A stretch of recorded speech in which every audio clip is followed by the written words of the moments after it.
Gopi Jana Vallabha Girivaradari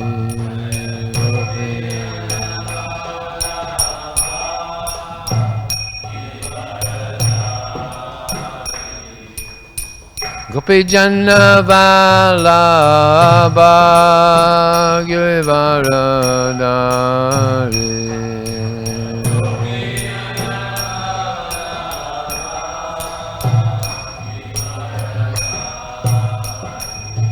Jaya Radha Madhava Kunja Vihari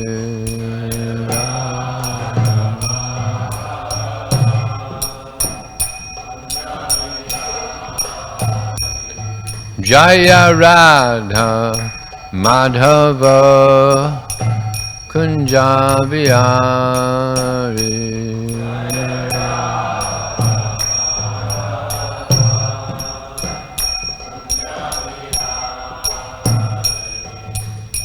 Gopi Jana Vallabha Girivaradari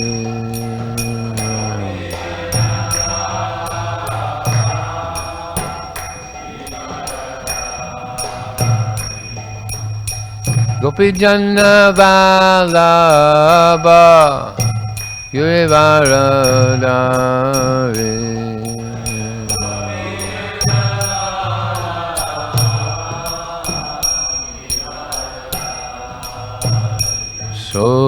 Soranandana Brajajanaranjana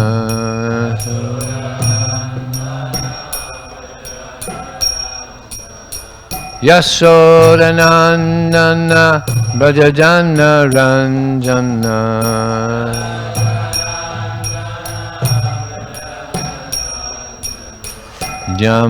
Jamnatira Vanachari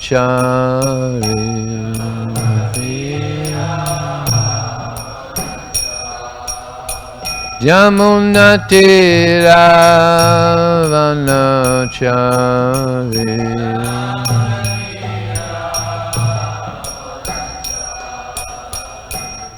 Jaya Radha Madhava Kunjavihari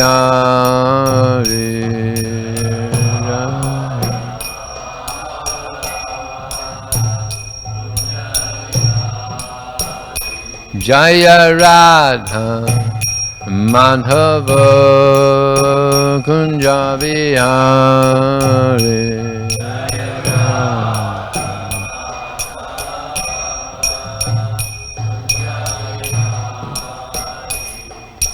Gopi Jana Vallabha Girivaradari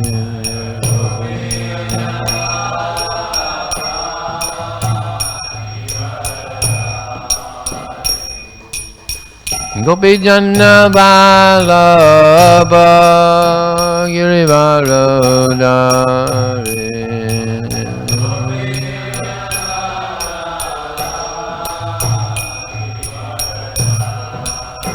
Yasodanandana Brajajanaranjana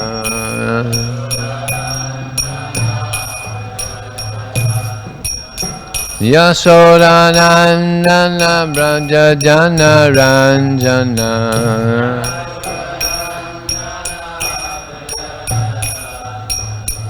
Yamunatira Vanachari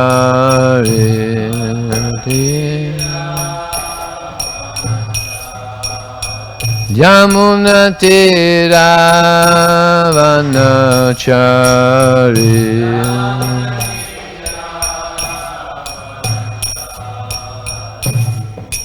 Hare Krishna Hare Krishna Krishna Krishna Hare Hare Hare Rama Hare Rama Rama Rama Hare Hare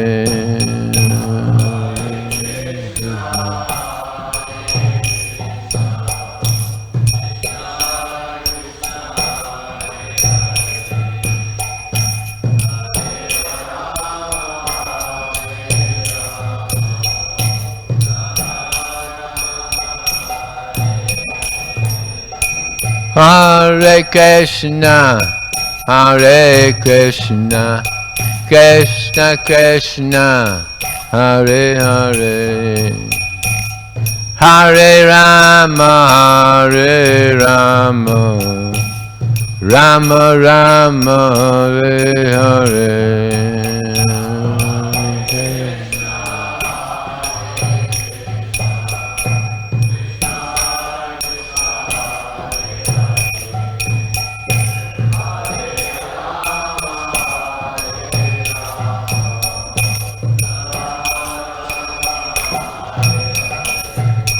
Hare Krishna, Hare Krishna, Krishna Krishna, Hare Hare, Hare Rama, Hare Rama, Rama Rama, Hare Hare.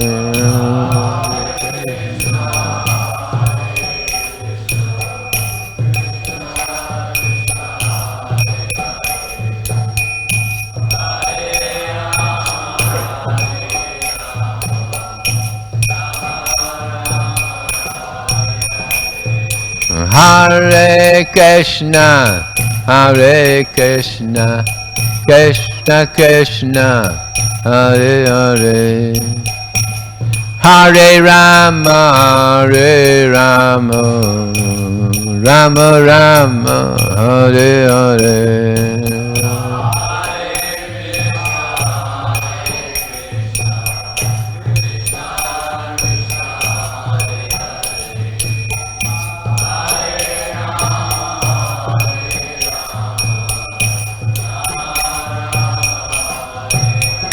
Vijaya Prabhu, Prabhupada, Prabhupada, Jaya Prabhupada.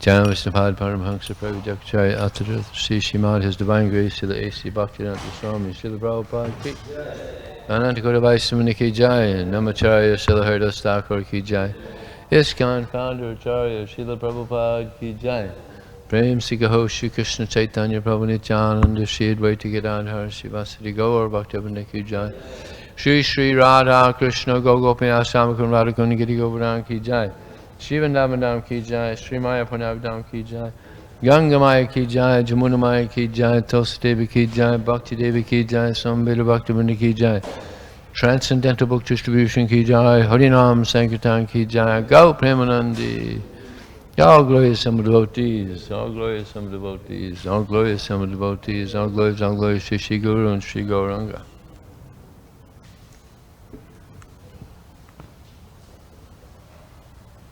Hare Krishna. Which verse are we on? I don't know the number. What's the number? 23.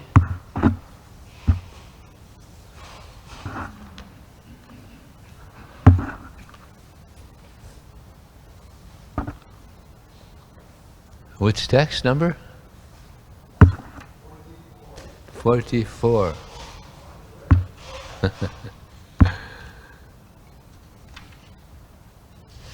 Okay, reading from the Srimad Bhagavatam, Canto 3, Chapter 23, Devahuti's Lamentation, text number 44.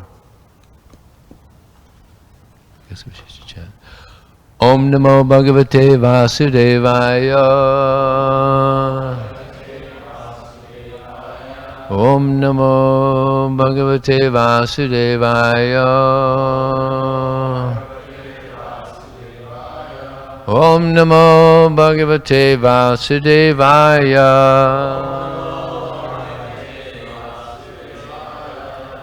Vibhajya Nivadhatmanam Manavim Suradho Sukham Ramang Nirmayan Reme Varsha Bhugan Muhurtavat Vibhad excuse me Vibhajya Navahatmanam Manavim Suratotsukam Ramang Niramayan Reme Varshapugan Muhurtavat Vibhajya Navadhatmanam Manaving Suratotsukam Ramang Niramayan Reme Varshapugan Muhurtavat Vibhajya Navadhatmanam Manavim Suratotsukam Ramam Niramayam Reme Varshapugan Muhurtavat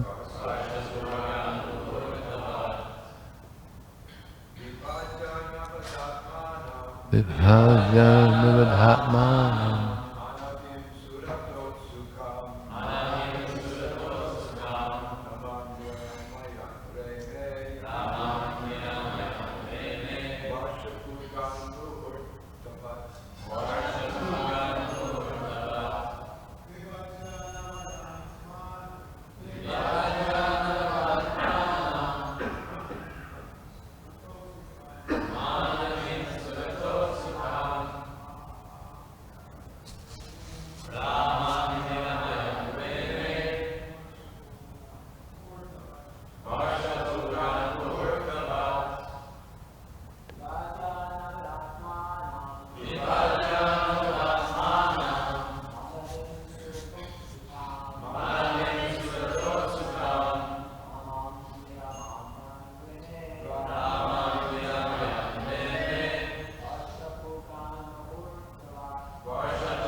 Mataji's.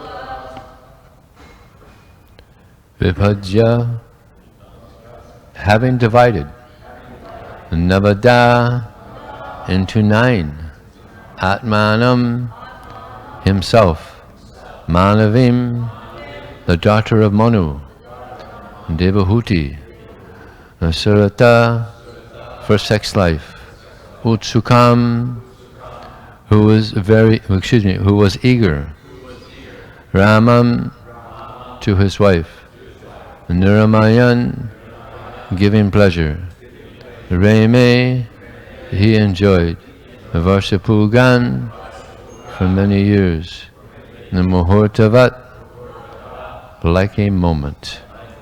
Translation and purport by His Divine Grace, Srila Prabhupada Ki Jai.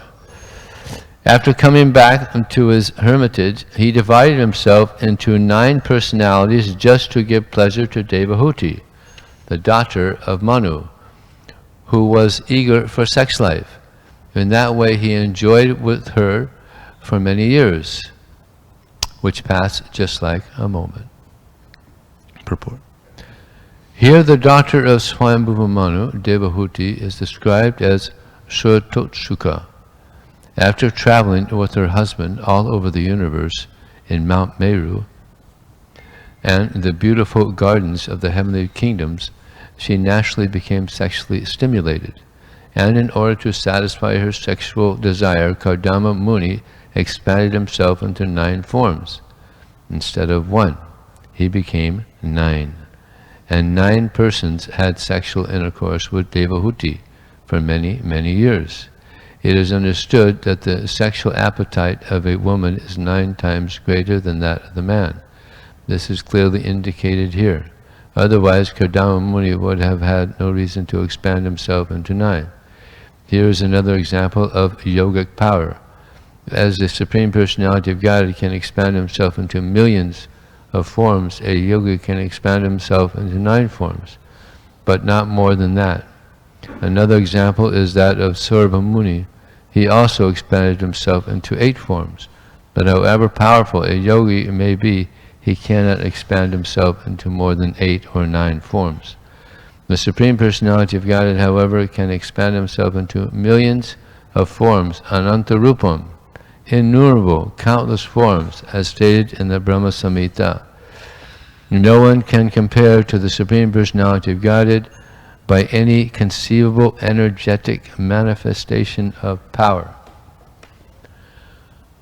Om Jnanatam-anandasya Gyananjana Salakaya Chakshrum Militam Jena Tasmai Shri Gurave Namaha Mukharam Kuro Chulachalam Pangam Long Hayate Gurum Yat Kripata Raham Vande Shri Gurum Dinataranam Vanchakapachubhyascha Kripa Sindhubhyevacha Patitanam Bhavanebhyo Vaishnava Namo Namah.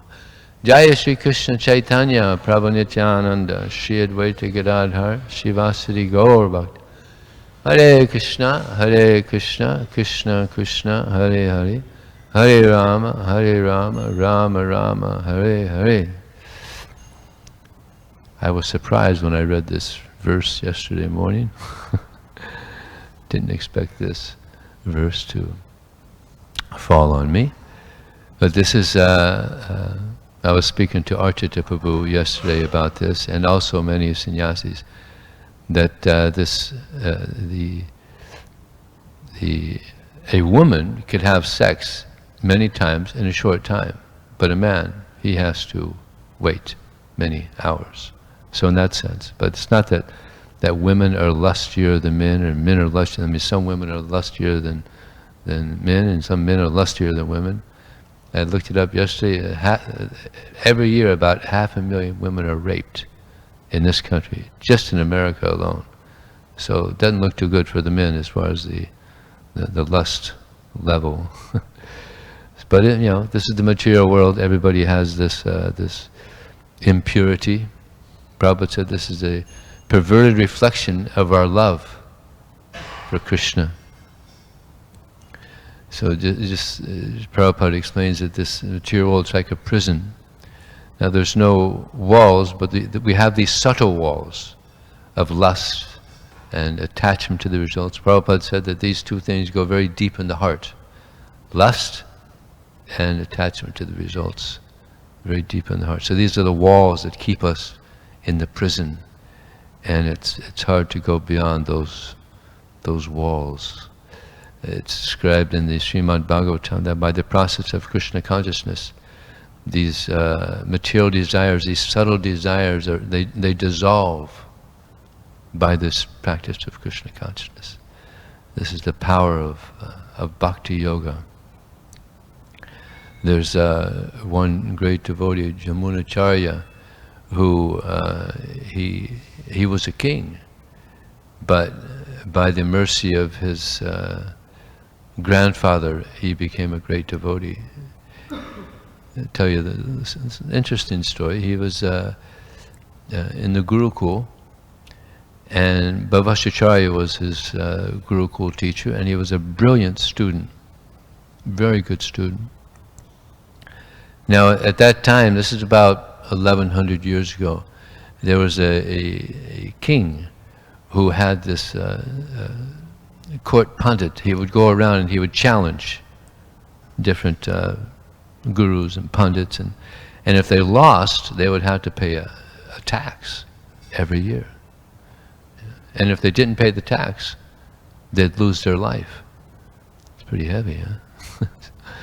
So this Bhavashacharya, he had lost, and a person was coming for the tax. One of the disciples of his name was Kolahala.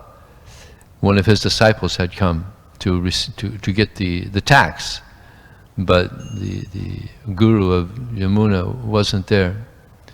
And there was nobody else, there was just him. So where's your guru? He's probably hiding, huh? He doesn't want to pay the tax, and so he's a little arrogant. So Yamuna thought, what kind of this person so arrogant? Yeah. So Yamuna is a very gentle, nice, pure little devotee, 12 years old. But he was surprised to see the arrogance. And he said to this disciple of Kolahala that, you're so arrogant, that means probably your guru is the same. So listen, I'll challenge your guru to a debate. And this disciple of Kolahala was shocked. You're just a child, you want to debate with my guru? Said, yeah.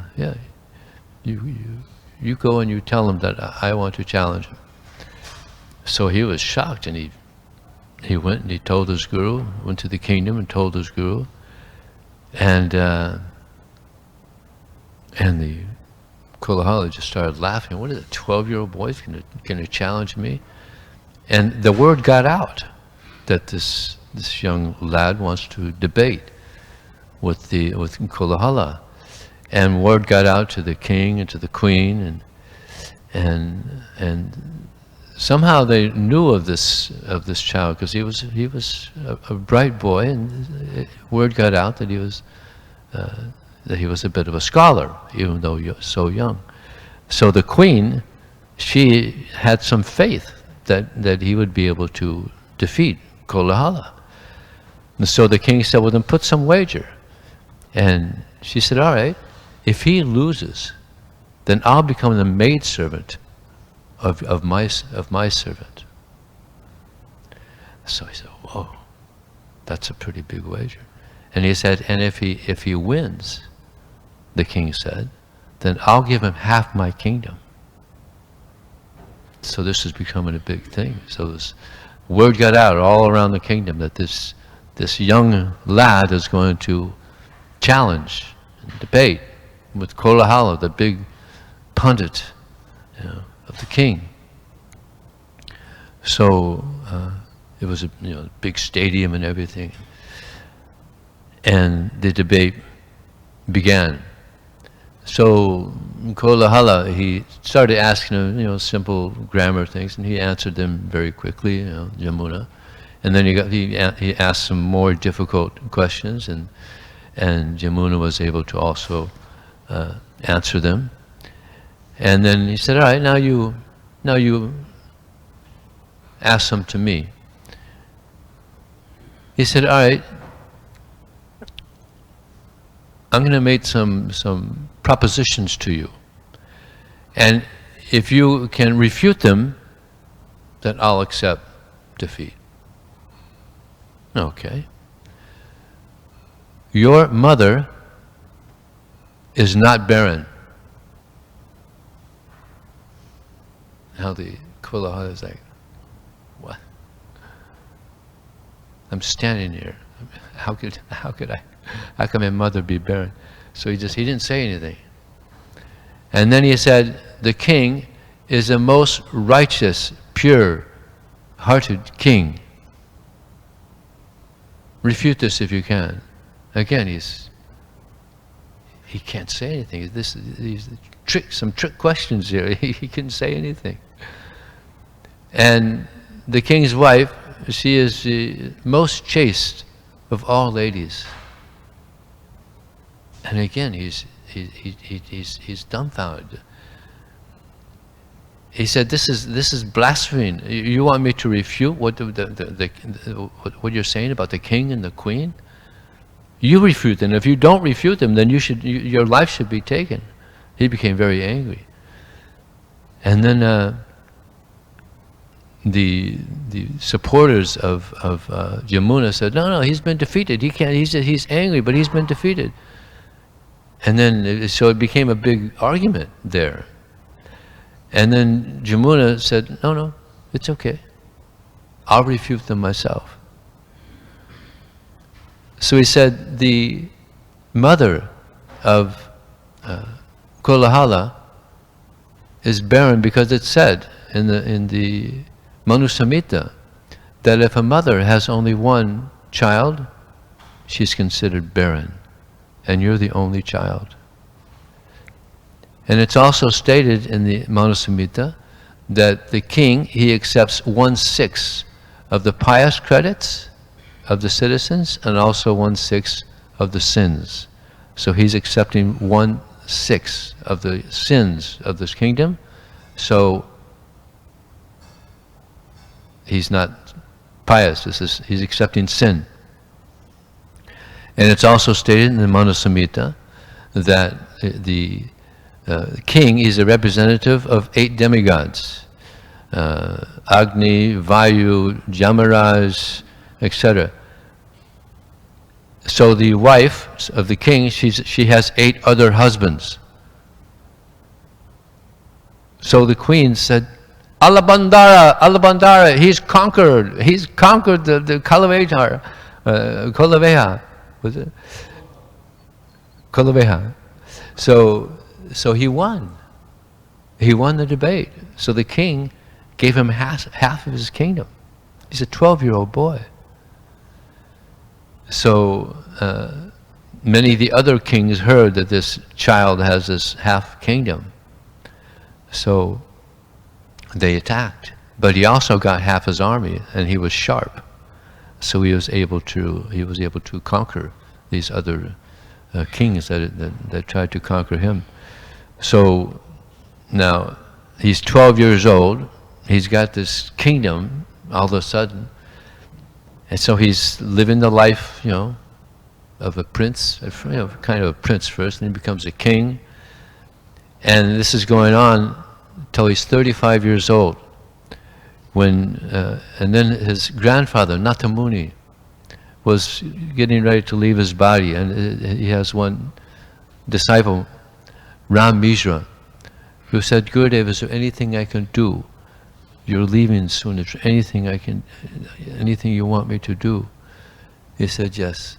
Yamuna has become very degraded. He was a good devotee. Now he's become degraded. He's a king and doing so much licentious activity, became very degraded. So go and try to make him a devotee again. Okay. So now he's a big king. He's famous, big king. So he goes and tries to get some darshan to speak to him. But there's so many people lined up to see him that he couldn't even. So he had an idea. It's very sharp, Ram Mishra. So he knew of this herb, Vayu.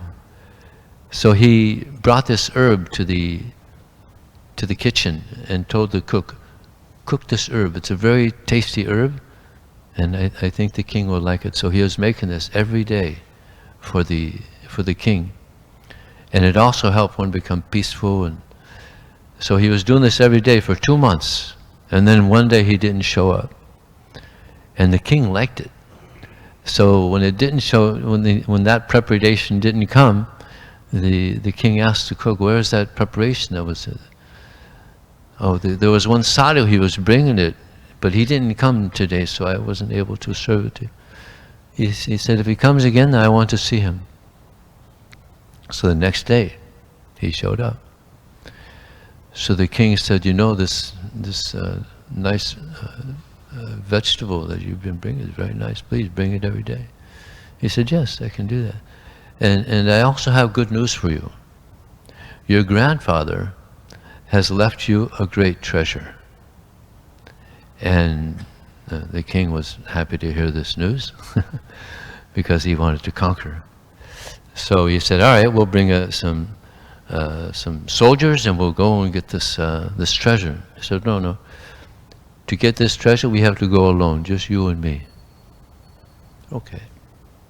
So the next day they set out, 3 days. And while they're walking, this Ram Mishra, he's reciting Bhagavad Gita verses. He knew every verse, 700. He's just reciting the Bhagavad Gita verses. And Yamuna, he used to know these verses. So it's coming back to him. He hadn't chanted them in a long time, but it's all coming back. So he's chanting these verses, and he's feeling so ecstatic, chanting these verses.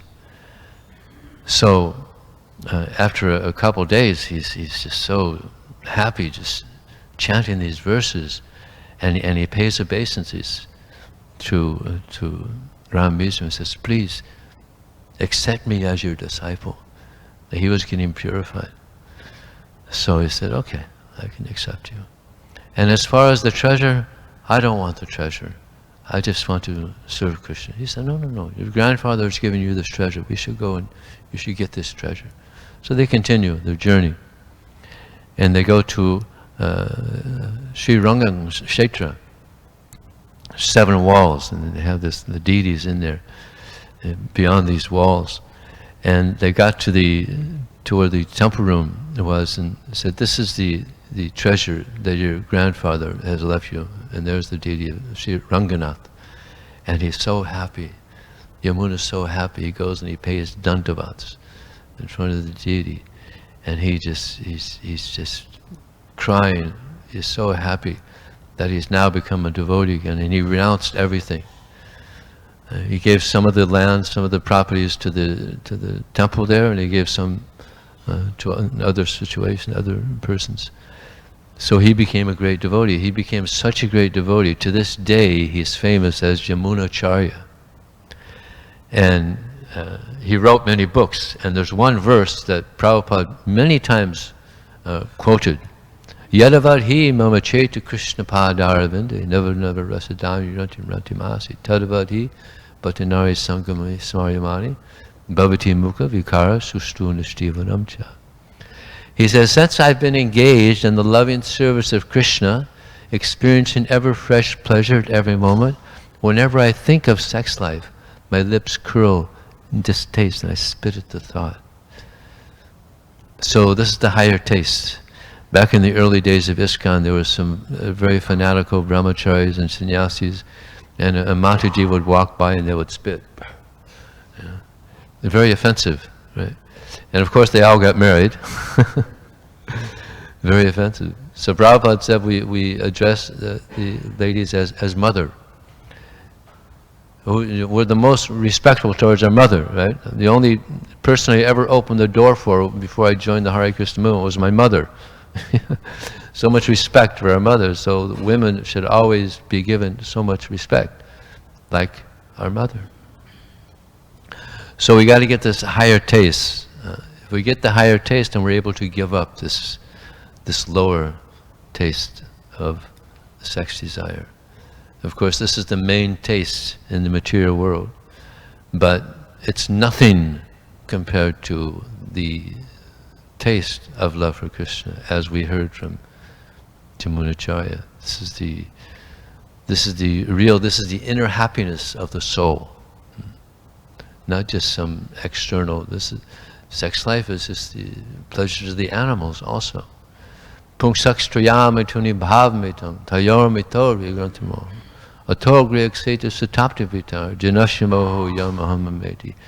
That the basic principle of the material existence is this attraction between male and female.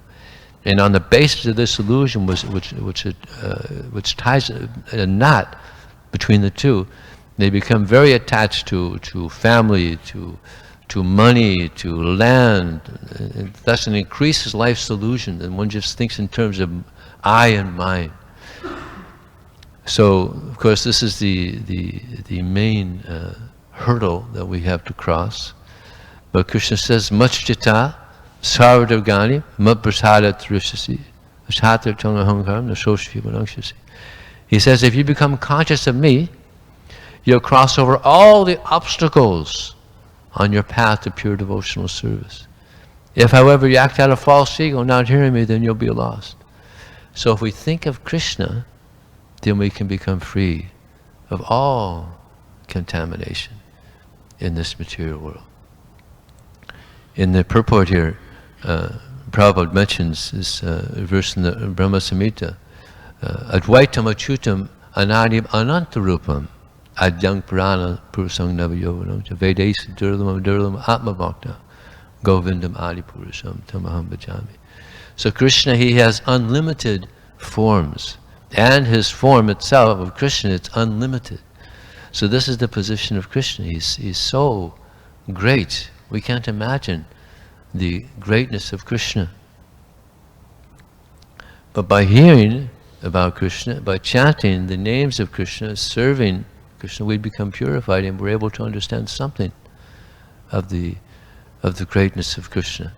Sometimes people, they imitate Krishna. Just like I was giving a class one time in Ujjain, India, and I'm giving the Srimad Bhagavatam class, and Krishna walks into the class. Blue, beautiful blue. He's got a peacock feather, yeah, golden garments. I mean, it was a pretty good imitation. I was impressed. So many imitations. Paundraka, yeah, he had the paper mache or something, extra arms. Must have looked pretty funny. So many imitations of Krishna. I was distributing books one time in the airport, and I approached one man, and we were talking, so I said, what kind of work do you do? He said, well, I'm God. I said, okay, big position you have there. And I said, well, one of the qualities or characteristics of God is He knows everything. Can you tell me what I'm thinking? He said, yeah, you're thinking I'm a rascal. I said, very good, you're right. But I was also thinking of a number. Can you tell me the number? No. So there's cheaters. Yeah, so much cheating going on. The Prabhupada said, I have not come here to cheat you, but I've come here to give you Krishna. To give you the process of Krishna consciousness, by which you can develop wonderful qualities. Lord Chaitanya said there's 4 people who He taught through different qualities. Sanatana Goswami, he taught humility. This is one of the qualities that wasn't there in this, what's his name? Kolahala.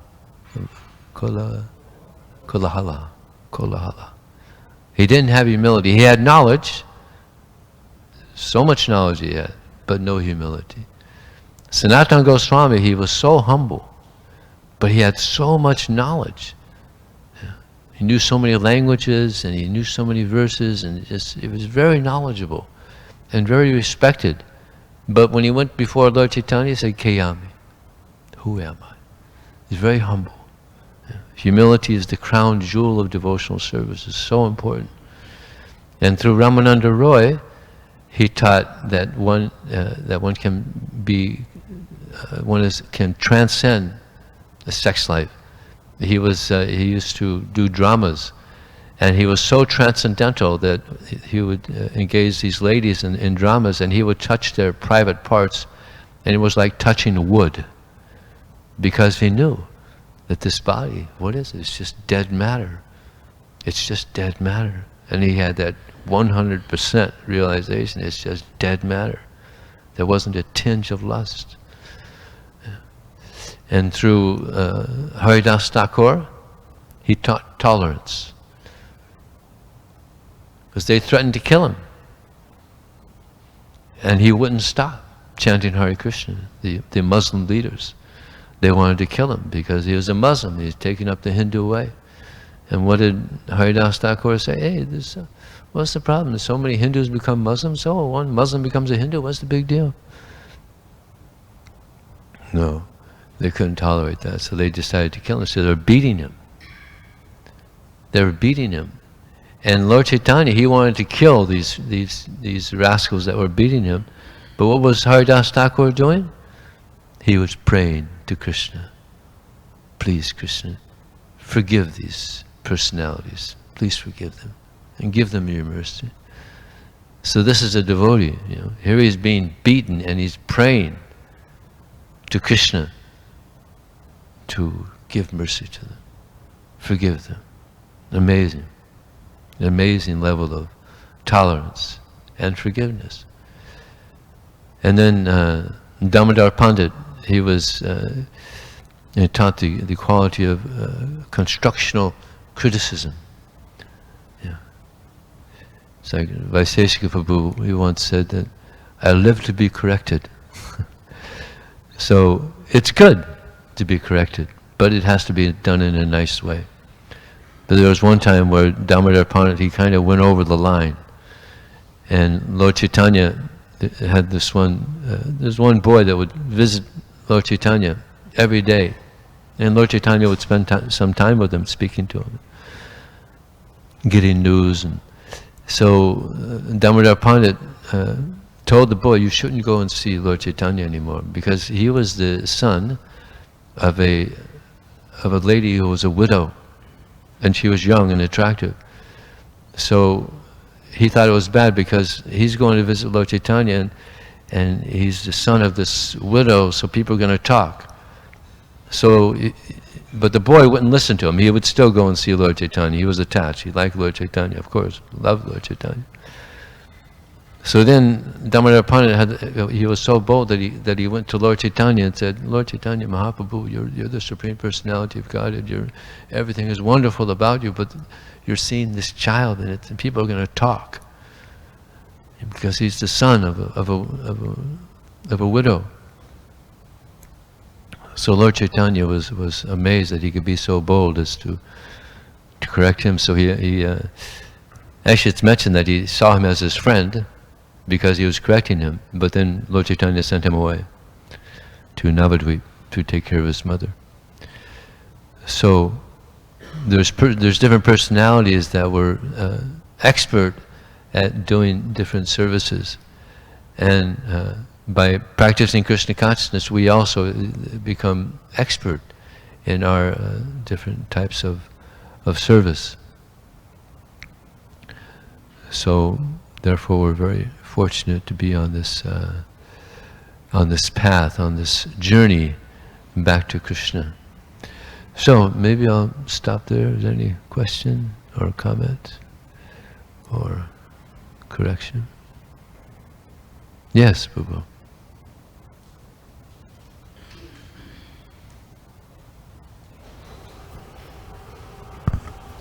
Thank you.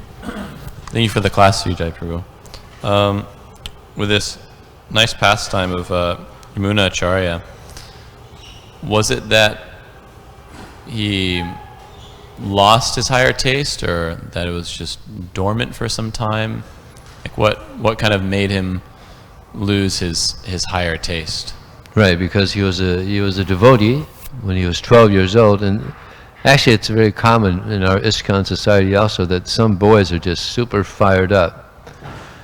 12, 13, 14, just, and some of them, I remember talking to some of them, said, "Oh yeah, we were thinking we're going to grow up and we're going to take sannyas and we're just going to preach all around the world."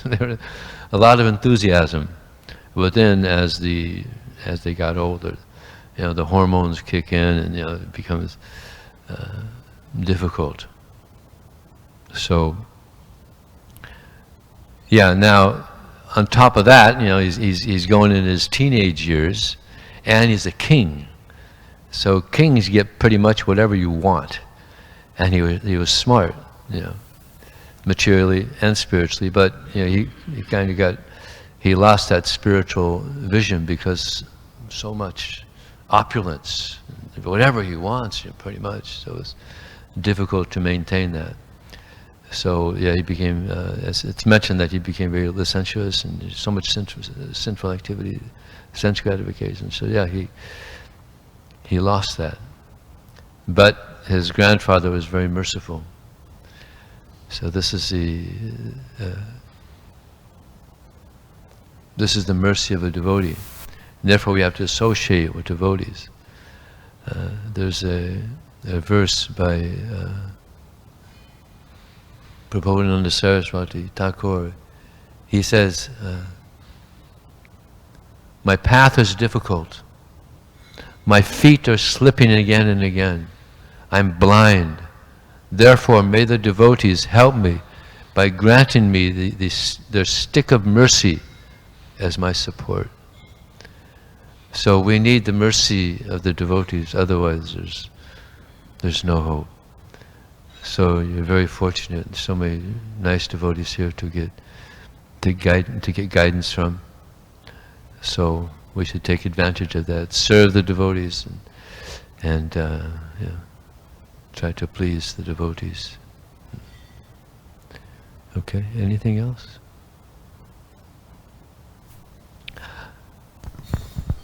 I'd like to give some recognition to Vijaya Prabhu, who has been distributing books in Los Angeles for 45 years.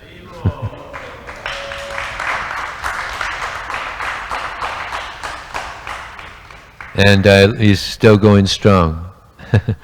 So I bought this Pavitra from, this is Lord Nrsingadev. Please come. This gets special, the mercy of Lord Nrsingadev. Thank you.